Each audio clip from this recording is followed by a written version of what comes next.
Bom, gente, para quem não me conhece, me chamo César Ascar, tenho 61 anos de idade, tenho cabelos grisalhos, sou uma pessoa com deficiência visual, inclusive estou aqui com a camiseta da Retina Brasil, entidade que eu pertenço, né? Sou presidente da Retina Brasília e estou com a minha bengala verde na mão.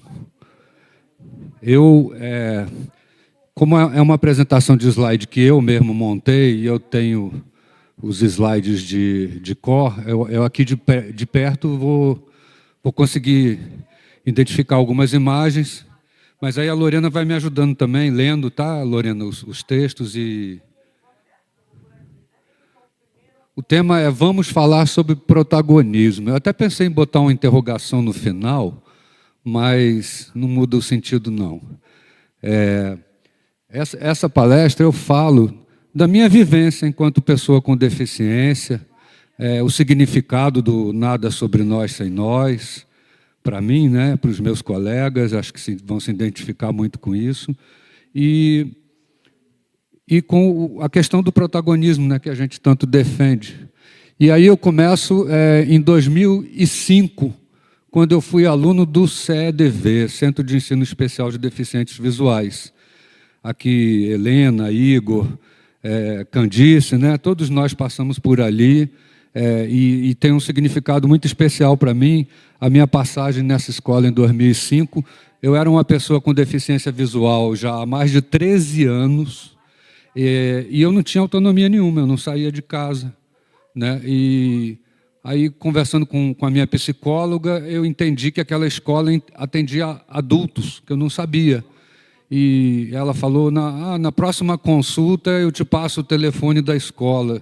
Você vê, isso em 2005 eu não tinha autonomia nenhuma, eu não esperei a próxima consulta. Eu cheguei em casa e pedi para os meus filhos me ajudarem com o computador, com aquela internet que ainda era discada, né? Não era modem, era aquela que faz o barulhinho do telefone, né? E ali, catando milho no teclado, com o rosto ali encostado no teclado, eu consegui achar o telefone da escola, e 6 meses depois a minha vida tinha dado uma reviravolta, depois de 6 meses nessa escola. Então, tem que começar por aqui. Na primeira imagem aqui, estou eu e meus colegas cegos, que estudavam comigo naquela época, e esses colegas, a gente fazia uma oficina de argila, que eu dei a sorte de vivenciar. Era uma professora voluntária que estava lá na escola nessa época, e que adaptou uma técnica de escultura em argila, que era toda tátil, toda focada, né, na nossa deficiência. Não, volta aquele, você consegue voltar? Atrás da gente, para quem está assistindo pelo YouTube, é uma imagem, se você girar a coisa do mouse, você consegue voltar. Por isso que eu deixei o mouse aí. Se rolar aquele botão de cima do mouse, você consegue voltar. Não, para o outro lado.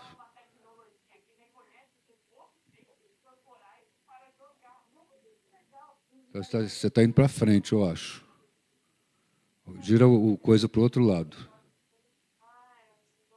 Vai. Aí. Ó, aqui, gente, eu que sou o mais da esquerda de quem olha, eu tinha cabelo comprido na época, não era grisalho, né?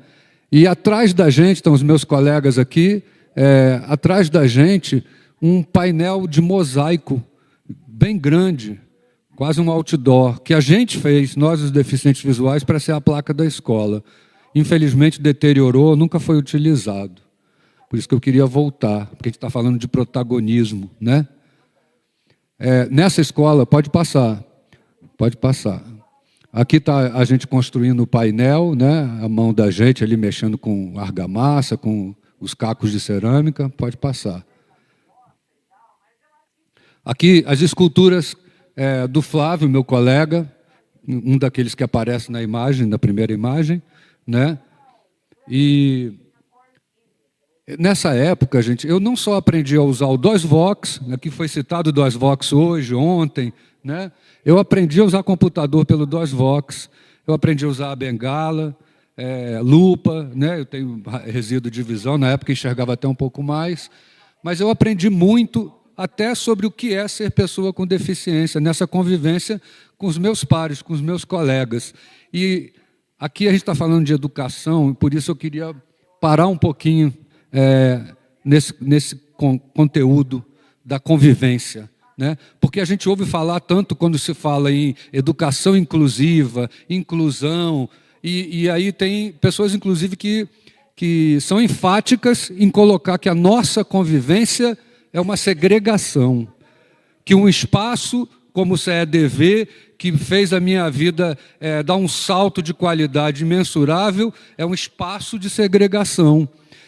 Como se a minha convivência com o Igor, com a Helena, com a Candice, fosse uma convivência ruim, ou menor, né, de menos valor, do que a minha convivência com uma pessoa sem deficiência. Para mim, isso soa preconceituoso.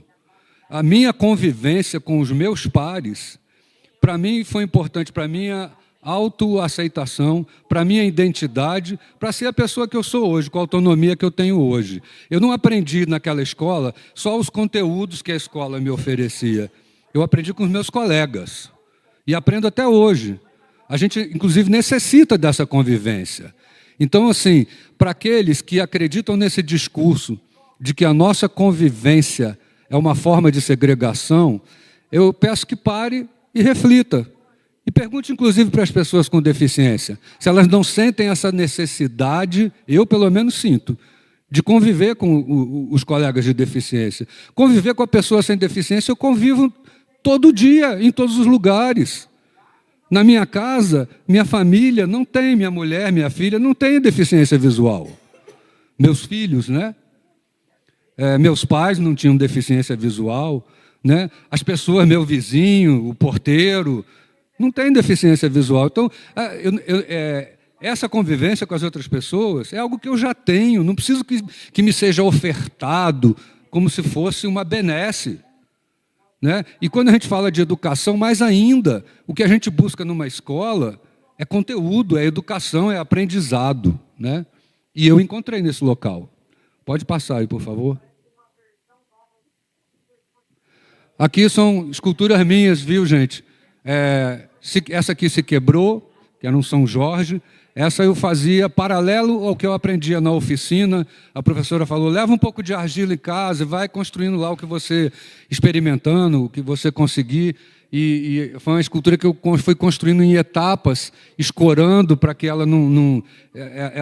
eu erguia uma perna do cavalo do São Jorge, no dia seguinte eu ia olhar, ela estava quebrada, eu erguia de novo, e ali eu fui escorando, levei meses fazendo essa escultura, infelizmente ela se quebrou depois de um tempo, mas chegou a circular, e essa aqui foi presenteada a alguma autoridade, não lembro, tem muito a ver com o que eu estava vendo na época, né, o CEDV, então são 2 olhos recortados de um recorte, né, do rosto, assim, que mostra só os 2 olhos. São esculturas grandes, cerca de 50 centímetros, porque como a gente trabalha com o tato e não com a visão, a gente precisa de um tamanho razoável para que a gente perceba com o tato o formato do que está fazendo. Pode passar. Como eu disse, gente, aqui ó, é 2006, não é isso? Alguém pode ler para mim? Associação Brasiliense de Deficientes Visuais, 2006. Ou seja, em 2005 eu era aluno do CEDV, segundo semestre. 6 meses depois, eu já era presidente da ABDV. Olha o salto de qualidade que deu minha vida. Eu voltei para a faculdade que eu tinha abandonado no último semestre, né? Como passaram-se muitos anos, o currículo tinha mudado muito, então eu não voltei para cursar apenas um semestre, que era o que eu fiquei devendo. Eu tive que cursar mais 2 anos, mas eu fui para esse desafio com muita coragem, com muita autonomia que eu adquiri naqueles 6 meses do CEDV, né? E aqui, como presidente da associação, eu começo a falar do protagonismo que eu aprendi com os meus colegas. Porque a gente pegou uma associação, pode passar o próximo slide, que estava falida, sem dinheiro, com dívida trabalhista, a sede era cedida pelo governo, o governo pedindo o despejo, todo tipo de problema, e a gente assumiu sabendo que tinha problemas. Mas o que a gente fez? A nossa imagem, o nosso protagonismo, aquilo que a gente tinha de melhor para mostrar, que eram nossas esculturas, a gente saiu fazendo exposições. E cada exposição que a gente fazia, aparecia mais um monte de portas se abrindo, pessoas chamando a gente para fazer novas exposições.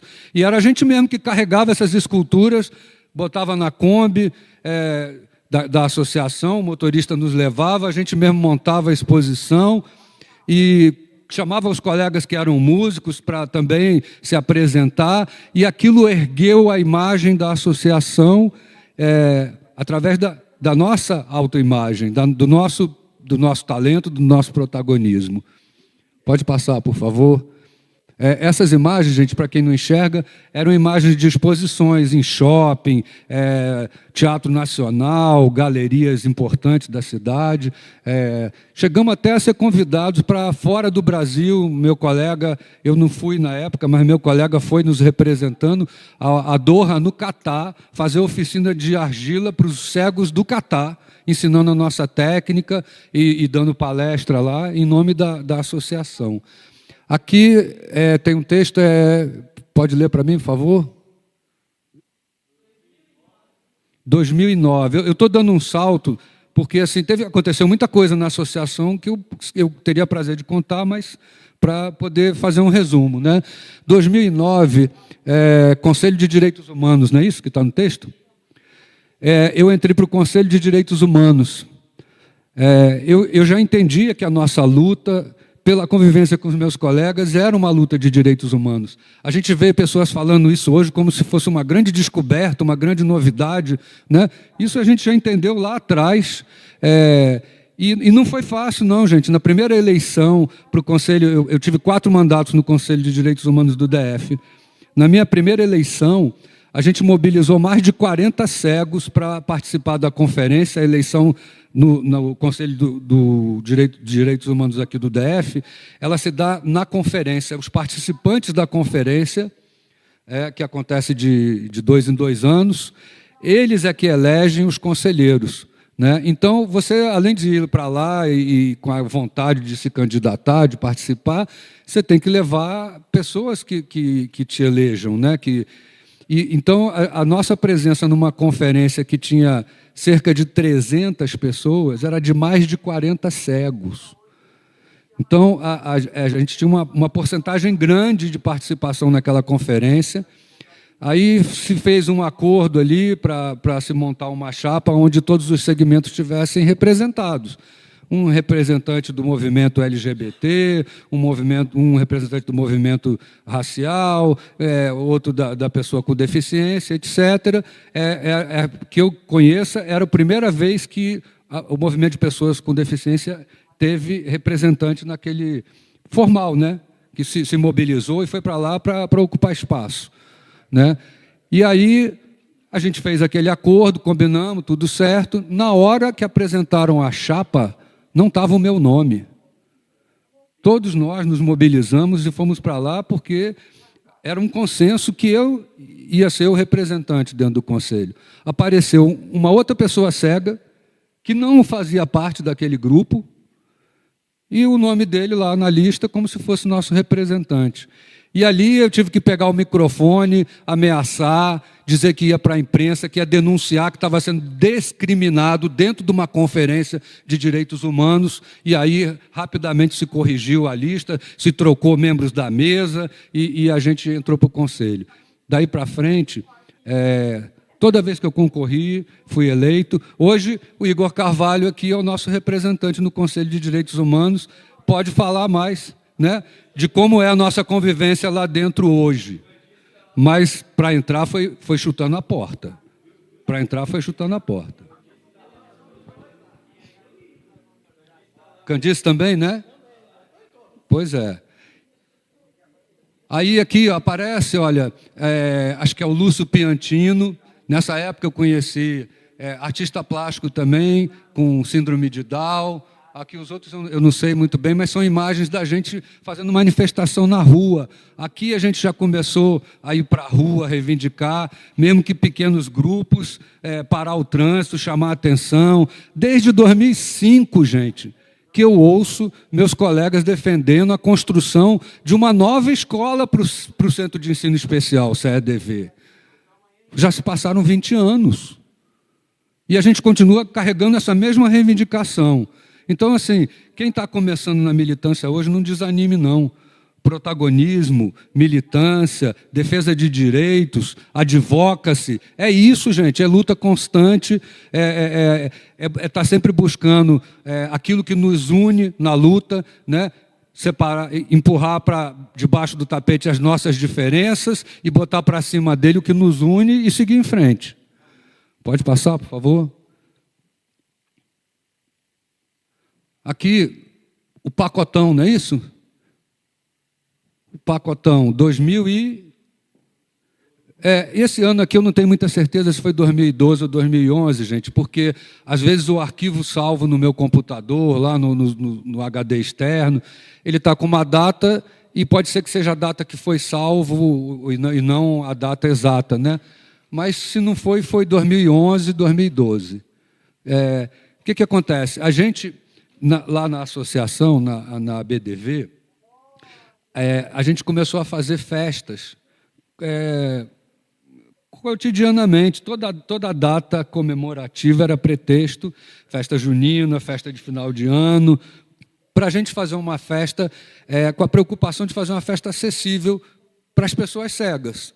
Né? Eu reparei assim, que a gente ia numa festa junina e mesmo no centro de ensino, mesmo numa escola especializada, às vezes o professor, o diretor, as pessoas, por não ter deficiência, faziam lá as adaptações que eles achavam que eram adequadas, mas não tinham o olhar da nossa necessidade. Sabe o lema "nada sobre nós sem nós"? Quem sabe onde o calo aperta somos nós. Quem sabe do que a gente necessita para ter um ambiente acessível, somos nós que vivenciamos as barreiras, né?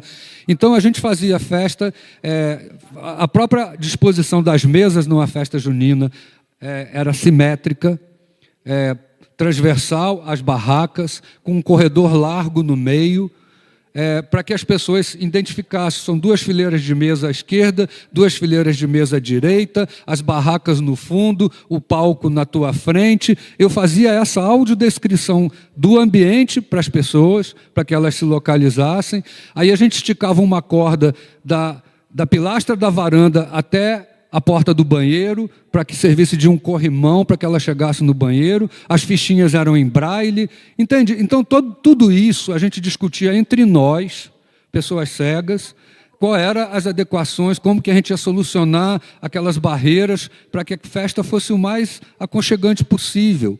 E isso fez com que as festas bombassem. Aí um colega vira para a gente numa dessas festas e diz assim: poxa, tão legal, não sei o quê, vocês tinham que fazer um baile de carnaval. Aí daquela fala dele, já me deu um estalo assim, eu falei: não, gente, a gente tem que pular carnaval na rua. Aí eu tinha um colega no Pacotão, Paulão de Varadeiro, quem conhece Pacotão, quem é de partido de esquerda, com certeza vai conhecer, que é uma figura emblemática aqui em Brasília. E aí liguei para o Paulão e tal, e falei: olha, nós estamos querendo sair no Pacotão, já combinando o que ia ser. Então, eles tinham, eu propus uma corda para a gente cuidar da segurança das pessoas, né? E aí eles já faziam isso, eles tinham uma corda que algumas pessoas contratadas do Pacotão faziam ali uma espécie de segurança, esticando essa corda para a banda do Pacotão ficar cercada nessa corda e não se misturar com o resto da população. O que a gente fez? Botamos uma outra corda onde a gente ia pular carnaval, e aí, se eu perdesse a noção do meu limite, do meu espaço, uma hora eu ia encontrar a corda e ia saber que ali era o fim do meu espaço, né? E a gente podia seguir o fluxo do Pacotão sem menor problema de acessibilidade, né? de localização, porque a gente estava dentro daquele cercado feito por corda, né? E, depois disso, virou meio que uma tradição, né? A gente pegou o mesmo espírito do Pacotão, de levar nossa crítica política, nossas reivindicações, com esse bom humor que é característico do Pacotão. Quem não é de Brasília, o Pacotão é um bloco de carnaval tradicional aqui em Brasília, que faz sempre sátira política, as músicas, né, os slogans são sempre ironizando o que está acontecendo na política. E a gente fez a mesma coisa com relação às nossas demandas de acessibilidade, né, às nossas reivindicações. Pode passar. –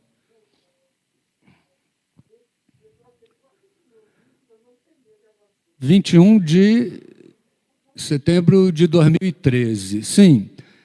Vocês lembram que em 2013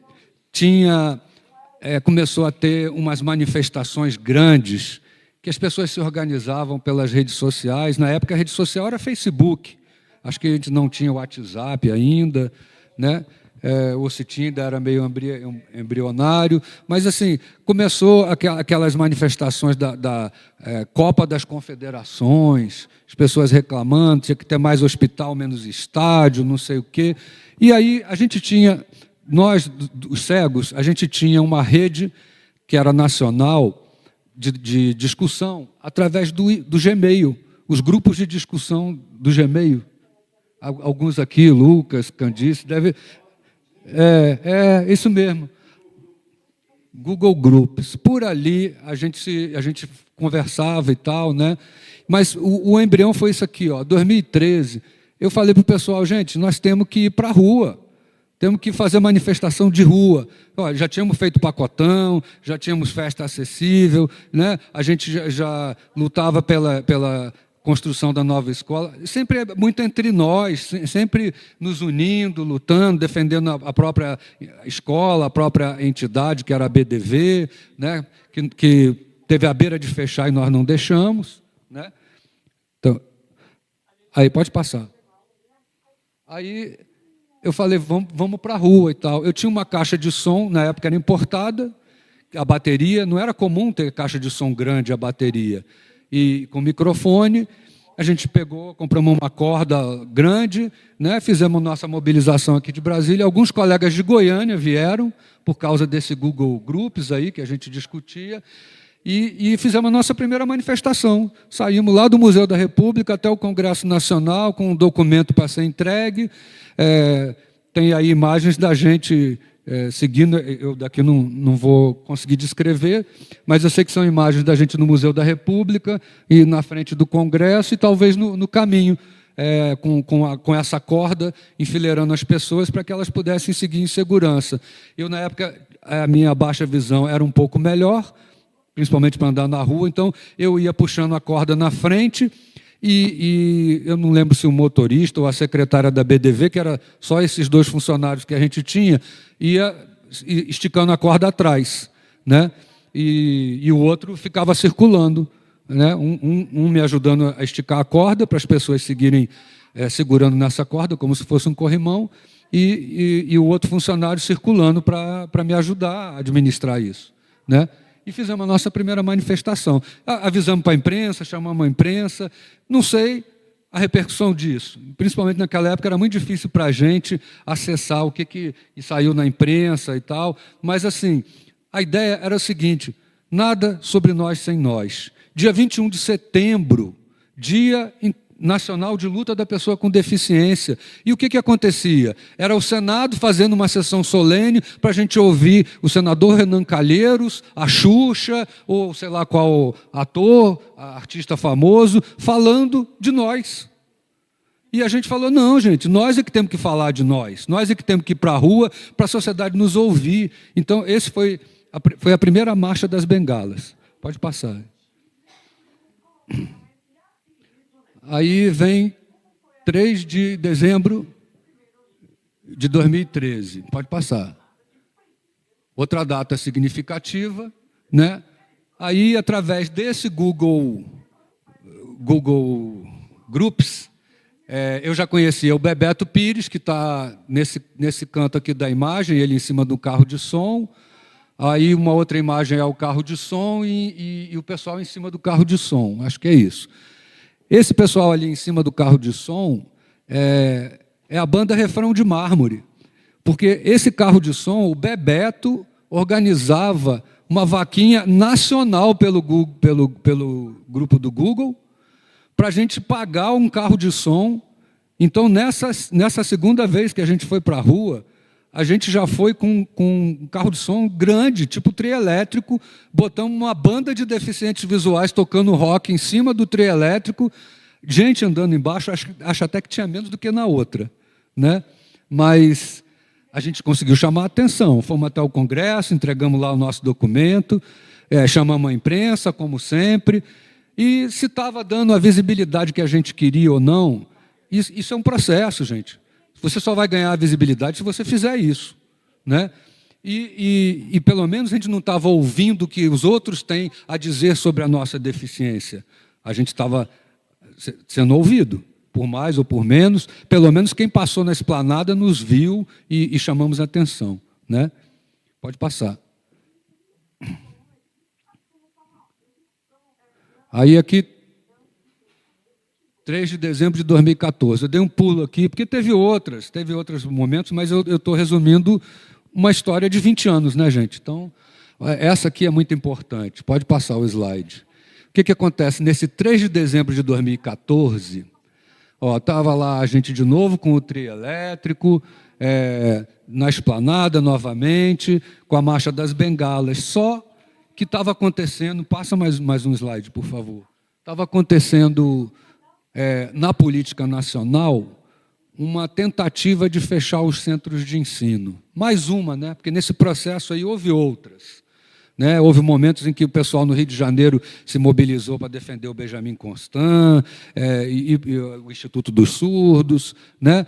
E aí, essa ameaça de fechamento dos centros de ensino, de retrocesso na educação especial, motivou as pessoas a vir para a rua. Então, já não éramos só os deficientes visuais, o nosso grupo, né, que a gente tinha contato ali, outros grupos aderiram, me procuraram, e a gente foi para a rua.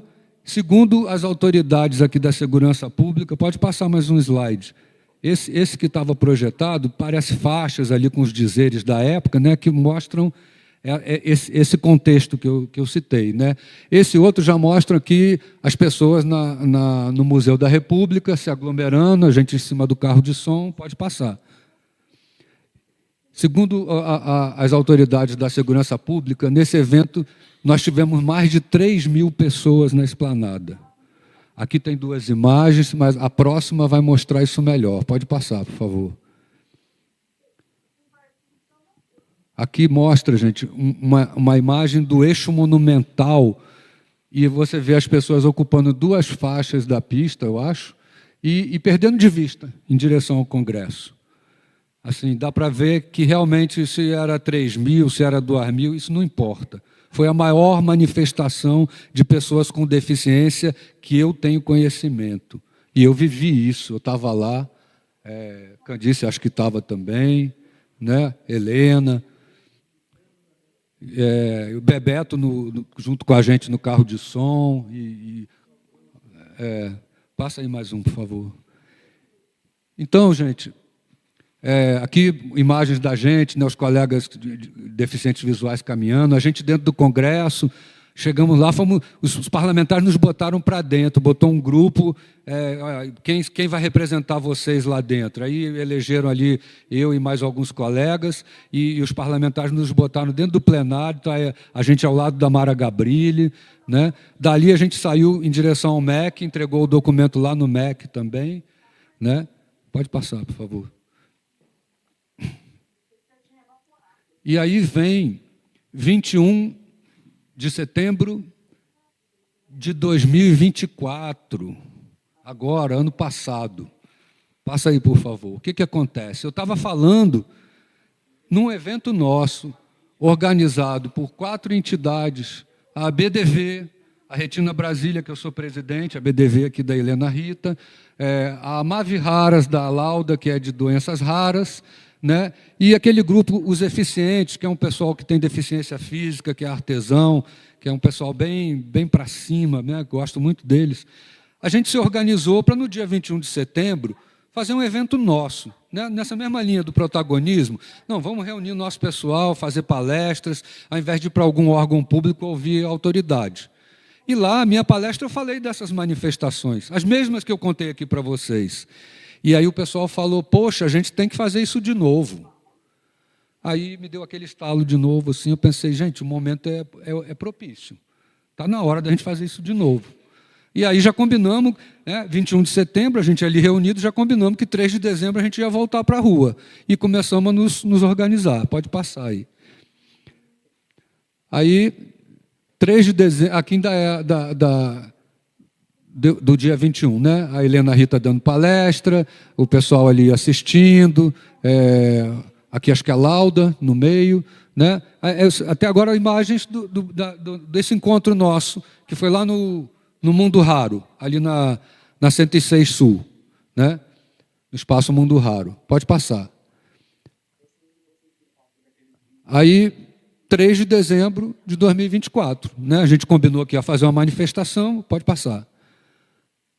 Nos organizamos, conseguimos um carro de som cedido, não tivemos despesa com ele, fizemos vaquinha, imprimimos faixas, camisetas, nos reunimos ali em frente à Biblioteca Nacional, pode passar.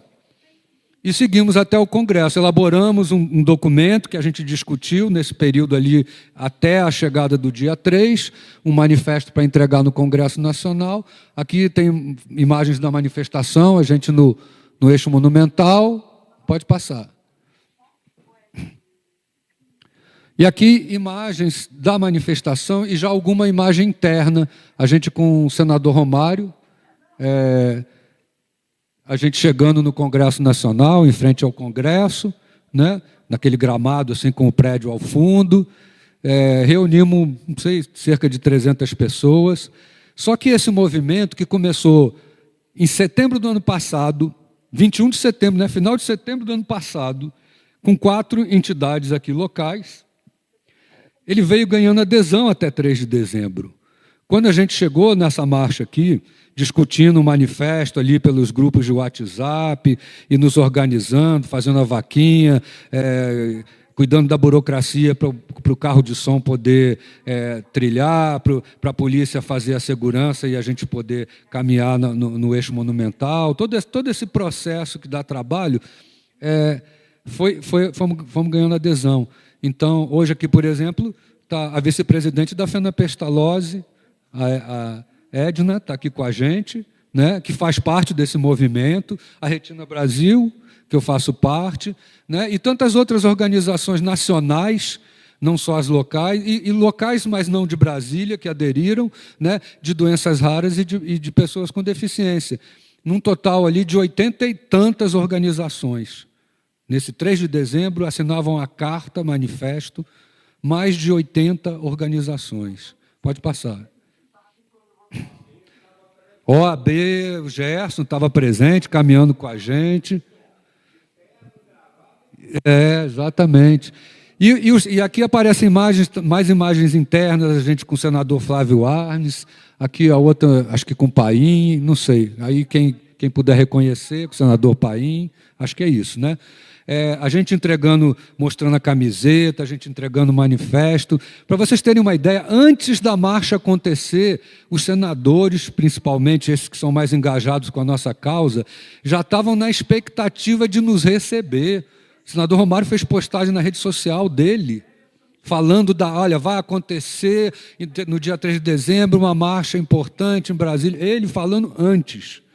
Né? Deputado Yolando falou também nas redes sociais. Então, assim, aqui dá para dizer que a gente alcançou o protagonismo que a gente queria. A gente começou lá atrás, mas a gente veio construindo, e aqui a gente ganhou a visibilidade, né, das autoridades. A gente não foi lá para ouvir eles, a gente foi lá para ser ouvido, entregar um documento com várias reivindicações, né, e eles já estavam lá querendo receber esse documento. Pode passar, por favor. Aqui uma imagem bonita da gente na frente do Congresso Nacional. É injusto eu citar a entidade, é bom que vocês estejam aqui, né? Helena, o Gerson, a Edna eu, né? São entidades que estão aqui presentes, mas eu não vou lembrar o nome das 80, né, gente? Aí eu já estou velhinho para isso. Mas aqui a imagem da gente na frente do Congresso, né? Veio gente de Goiânia, né? Cidades mais próximas, assim, às vezes o pessoal se mobiliza, aloca um ônibus ou uma van, que nem aconteceu lá na primeira Marcha das Bengalas, teve isso. Pode passar. Aqui a carta manifesto, né? A imagem da primeira página só e da última, para vocês terem uma noção das entidades que assinaram. A logomarca das entidades no final, né? E ali é um PDF com várias páginas, né? Acho que umas 7 páginas, não sei, por aí. Um pouco mais, um pouco menos. Pode passar. E aí, gente, o que acontece? Naquele dia 3 de dezembro, quando a gente estava dentro do Congresso entregando essa carta, eu fui na comissão da pessoa com deficiência, obviamente, né? Lá da Câmara, estava tendo reunião, e entregamos para os deputados lá da comissão, o presidente da comissão, que era o Wellington Prado, na época, por ser um movimento também, né, de doenças raras, pessoas com deficiência e doenças raras, né? Esse era o nome da marcha, Marcha PCD e Raros. A gente entregou para a deputada Rosângela Moro, que era dessa comissão, acho que ainda é, e é ligada às duas causas, da pessoa com deficiência e das doenças raras. E ela falou sobre nós, só que a gente entregou o documento e saiu. E eu não vi ela falando, ela mostra o documento na fala dela, ela elogia e tal. Aí eu fui assistir no YouTube, no dia seguinte, a fala dela. E ela falava de um projeto que estava lá no Congresso, que era ruim para a gente, que ameaçava o pessoal do BPC. E no dia seguinte, inclusive, no dia 4, eu tinha acabado de ver esse vídeo, tinha um evento lá onde eu encontrei de novo a deputada. Na hora que eu fui conversar com ela, eu fui perguntar e tal, ela falou, inclusive, eu estou saindo correndo para votar contra a urgência desse projeto e tal e tal.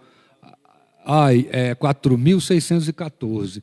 Foi quando eu entendi, memorizei esse número e fui pesquisar o que era. Era 4 de dezembro e isso estava acontecendo e a gente não sabia. Era dentro da proposta de corte de gastos do governo, tinha esse projeto 4.614, que se passasse ia cortar o BPC de muita pessoa com deficiência, muita gente das doenças raras, que além da doença rara tem uma deficiência consequente, né? E a gente, então, começamos a agir. Construímos um documento que no dia 6 a gente já estava entregando no Congresso Nacional, já estava circulando vídeo nosso denunciando e chamando todo mundo para essa luta, né? E aqui já mostra, então, a capa do ofício das entidades, também assinado por dezenas das entidades do movimento, aquelas que eu consegui colher a assinatura rapidamente, em dois dias. E, em seguida, aqui, alguém tem que ler o texto aqui para mim, gente.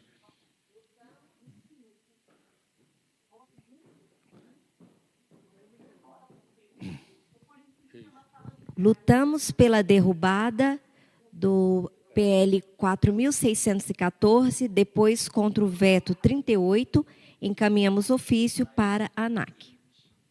Sim, nós nascemos, esse movimento que começou como uma marcha, e eu considero hoje um movimento, porque a gente não parou, né? A gente tinha acabado de entregar um documento propositivo ali no dia 3 de dezembro, descobrimos um projeto prejudicial e já nos mobilizamos para lutar contra ele.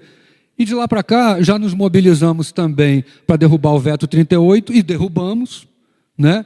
Conseguimos frear aquele PL 4614, derrubamos ele quase na íntegra, a gente queria na íntegra, ficou faltando um artigo que os senadores acordaram com o governo, do próprio governo vetar, esse artigo que ainda ficou ali em prejuízo nosso, o governo cumpriu o acordo, então liquidou o PL 4614 e o veto 38 que tratava do laudo permanente, nós também fizemos ofício.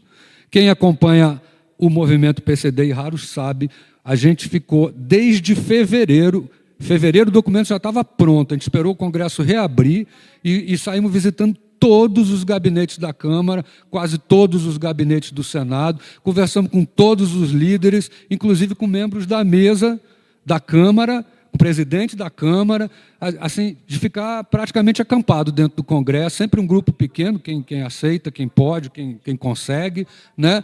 Mas ali representando todo esse movimento.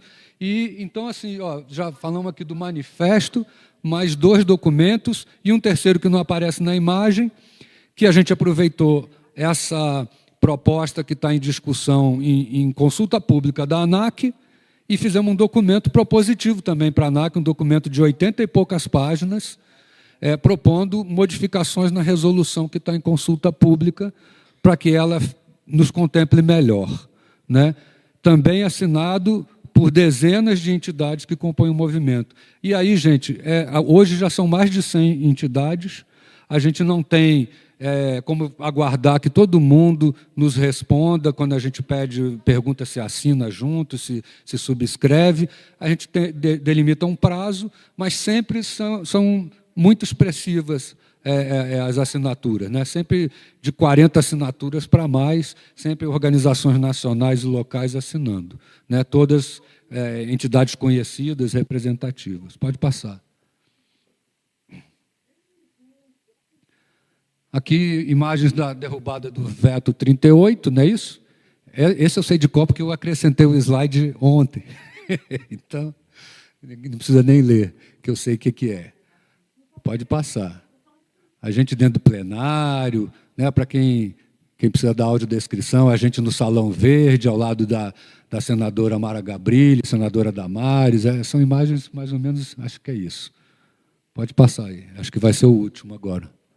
E aí vocês me perdoem que eu dei estourado o tempo, mas a gente se empolga. Então, gente, agora que eu acho que eu dou conta de ler. 3 de dezembro de 2025, vamos marchar novamente e queremos você com a gente. Você que está assistindo, inclusive. Movimento PCD e Raros. Nada sobre nós sem nós. E aí, gente, nós já temos outro desafio. Quando a gente estava lá no dia 17 agora, 17 passado, consolidando a derrubada do veto, né? Vocês vão ver aí nas redes sociais, na imprensa, na grande imprensa principalmente, que o governo foi sensível e fez um acordo para a derrubada do veto 2, que é o da Zika vírus, né? Das famílias vítimas da Zika vírus, e do veto 38, que é o do laudo permanente. Sim, o governo foi sensível na véspera, no dia 16, porque viu que ia perder. Porque esse veto foi derrubado pela gente, pelo nosso protagonismo, porque nós conversamos com quase parlamentares, quase 600 parlamentares nós visitamos, as assessorias, encaminhamos documento, redigimos, argumentamos, convencemos. Aí quando, sabe, assim, a gente ouvia isso dos assessores, a gente ouvia isso de senador, de deputado, não, isso aqui já há um consenso entre nós, não, isso aqui não vai ficar de pé, não, vocês têm razão. A gente ouviu isso do governo e da oposição, dos parlamentares do governo, não do executivo, mas dos parlamentares do governo. Ouvi isso do deputado Lindbergh Farias. Minha filha tem síndrome de Down, quer dizer que ela vai ter que ficar reapresentando um laudo de ano em ano para provar que ela continua com síndrome de Down. Eu falei, pois é isso, deputado. Então, sabe, é isso que a gente tem que acreditar. E agora, já no dia 17, a gente estava ali comemorando, porque sabia que a gente ia sair vitorioso na votação, já viu que tinha quórum, já viu que tinha convencido as lideranças a fazer aquele acordo, e estava aquele bastidor já falando que o acordo estava firmado. A gente só não tinha comemorado ainda porque não tinham votado. Aí me chega a informação de que a PEC 52 está sendo votada no Senado. Proposta de emenda constitucional que considera centro de ensino, escola especializada, classe especializada, inconstitucional.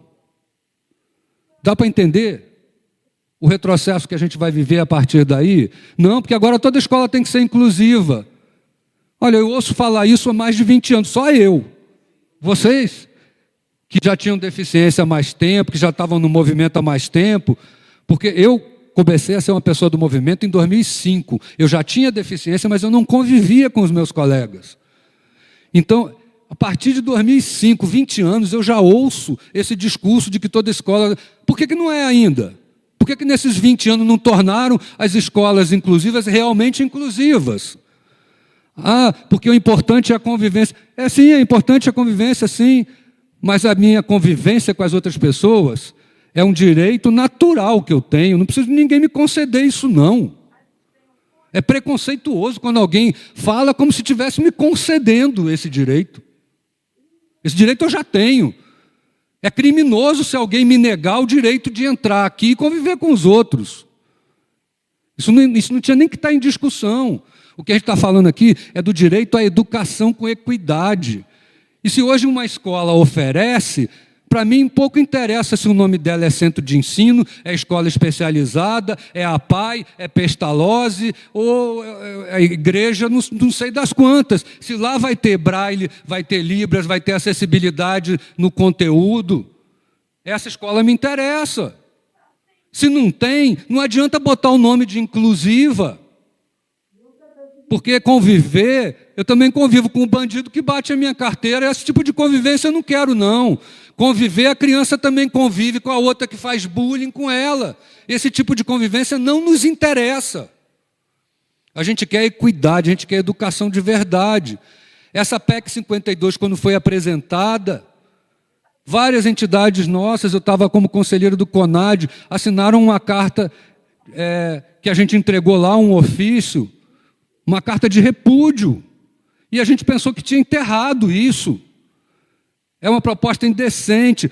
A gente quer que toda a sociedade seja inclusiva. A gente quer que todo o ambiente seja inclusivo. E isso é uma construção. Isso não se faz numa canetada, fechando os poucos espaços que são de verdade inclusivos. Então, esse discurso da convivência, gente, as pessoas têm que parar e nos ouvir.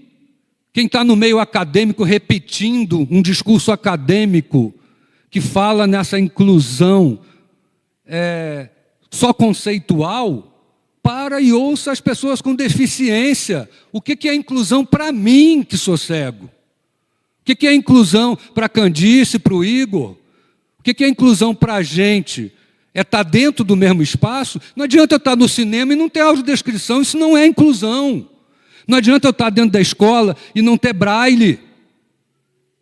Isso não é inclusão. O direito de entrar nos espaços eu já tinha. Ninguém precisa me conceder por decreto. Eu posso ir num cinema, ele não ser acessível, mas não vão impedir eu de entrar. Ninguém vai... Entende? O direito de me matricular numa escola regular, esse direito não tem nem que ser discutido. Esse é um direito, sim. Mas eu não estou trocando um direito pelo outro. Então, para quem está nos ouvindo, prestem atenção nessa grande ameaça. Não é retrocedendo que se avança. Não é fechando o Benjamin Constant, não é fechando a escola da PAI, não é fechando o centro de ensino especial. A gente luta para ampliar aqui em Brasília a escola de Libras, escola de deficientes visuais, especializada, que seja uma referência, que inclusive prepare os professores das outras escolas. E isso eu estou falando no meu lugar de fala. Eu falo isso há 20 anos e continuo vendo um grupo de pessoas que posam de especialistas, querendo dizer que o melhor para a gente não é isso, que eu conviver com meus colegas cegos é segregação, pois não é. A gente só é o que é porque a gente tem uma identidade forte, bem resolvida, a gente tem autoaceitação da nossa própria deficiência. Não é me dizendo, não, você é normal, você convive com os normais. Isso não vai fazer com que eu tenha autoestima. Imagine uma criança. Eu só fui ter a autoestima que eu tenho hoje, a autoconfiança que eu tenho hoje, convivendo com meus colegas cegos. Então, nessa nossa carta, para concluir, a gente tem que ter isso como foco. Nós temos que botar as reivindicações nessa carta que nasçam do nosso íntimo, do nosso coração, e não dos discursos que permeiam a idealização do que é inclusão. Inclusão, gente, é o oposto de exclusão. Não é o oposto de estar dentro ou estar fora. O conceito não é estar dentro ou estar fora. Eu posso estar aqui dentro sendo excluído aqui dentro. E eu posso estar lá na minha casa, mas estando incluído porque o computador é acessível, porque o site é acessível. Não preciso estar dentro do ambiente desse auditório para estar incluído. A pessoa pode estar interagindo com o nosso ambiente aqui pelo site e está incluída, participando ativamente. E aí ficam convencendo a gente que o conceito é outro. É o da aceitação. Eu não quero a aceitação de quem não tem deficiência. Isso eu exijo. As pessoas que não têm deficiência têm que aceitar a gente como iguais. Isso não é uma concessão. Agora, o que a gente tem que exigir enquanto pessoa com deficiência é direito. É o direito à educação com equidade, com acessibilidade. Então, nessa nossa carta, vamos focar nisso. E eu coloco, eu que estou na coordenação do movimento PCD e Raros, eu coloco o movimento à disposição, para que a gente saia colhendo assinaturas, para que a gente enterre de vez esse tipo de ameaça. Não é fechando os espaços que nos atendem hoje que a gente vai avançar. É isso, gente. Eu falo sempre de improviso, então vocês me desculpem se eu ultrapassei aí o tempo previsto, me coloco à disposição e a construção é coletiva, tá, gente? Eu estou aqui fazendo alguma proposta, mas é o que veio de momento. Vamos nos reunir, vamos fazer a nossa carta, eu me coloco à disposição para colher assinaturas, né, das outras entidades que apoiem essa nossa luta por inclusão de verdade na educação. A inclusão tem que ser inclusão de verdade. A gente não quer inclusão no discurso. Esse discurso eu já ouço há mais de 20 anos. Esse, para mim, não me interessa mais ficar ouvindo. Só ouvir. Promessa eu não quero mais. Né? Como a gente disse lá naquela manifestação do Pacotão, em 2012, estou surdo de tanto ouvir promessa. Obrigado, gente.